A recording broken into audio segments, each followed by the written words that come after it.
आता पूर्व दिशा ही उगवतीची दिशा आहे पहा, आणि तिथला ग्रह हा सूर्य आहे. आणि सूर्य कसा आहे? नियमित उगवतो, नियमित मावळतो, सातत्य असतं त्याच्यामध्ये.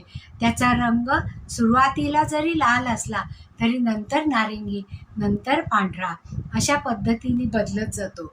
आणि त्याचं तेज हे वाढत जातं आणि तो आपल्याला जीवन देतो, की ज्याच्यामुळे आपलं आयुष्य हे अतिशय चांगलं आणि संपन्न होतं पहा. मग अशा या पूर्व दिशेची दिक्पाल देवता म्हणजे त्या दिशेची देवता ही इंद्र आहे. इंद्र हा देवतांचा राजा आहे आणि त्याच्या आधीन सगळे देव आहेत, म्हणजे त्याचंच सगळेजण ऐकतात. मग इंद्र कसा आहे? इंद्र उंच आहे, तो हत्तीवर बसलेला आहे, म्हणजे त्याचं जे आसन आहे, त्या वाहन आहे ते ऐरावत आहे.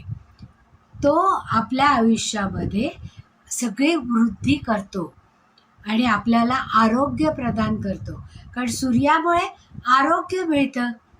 त्याचप्रमाणे इंद्र हा राजा असल्यामुळे राजकृपा मिळते, अधिकार मिळतो, सत्ता असते त्यांच्या हातामध्ये.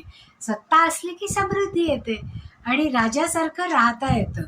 म्हणून या दिक्पाल देवतेचं आयुध हे वज्र आहे. म्हणजे ज्यावेळेस पूर्वेमध्ये काही दोष असतो, म्हणजे कधी कधी पूर्व उंच असते, तिथे ज्या गोष्टी किंवा बंद असते, त्यावेळेस आपल्याला वज्रासारखं आयुध जर आपण तिथे तांब्याच्या पत्रावर कोरून जर आपण पूर्व दिशेला लावलं तर त्याची सगळी शुभ फळं आपल्याला मिळतात आणि आपण तिथली देवता स्थापन केल्यासारखं होतं.